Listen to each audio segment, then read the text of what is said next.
I'm going to show you how you can download Adobe Illustrator for free. Now from the get-go, I'm going to tell you that the way you can download it for free is that you need to sign up for a free trial.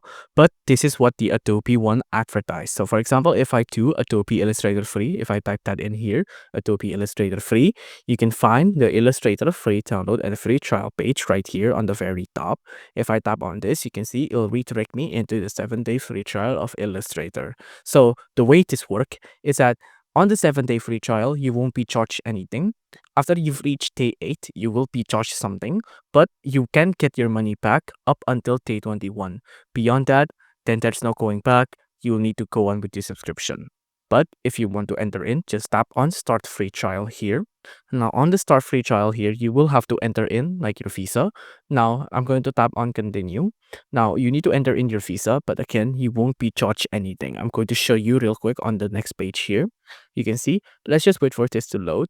You can download this for free. You can see on to now, it'll be 0 here, right? So it'll be free, but you do have to enter in credit card details. So either Visa or MasterCard, things like that. It depends on what you use.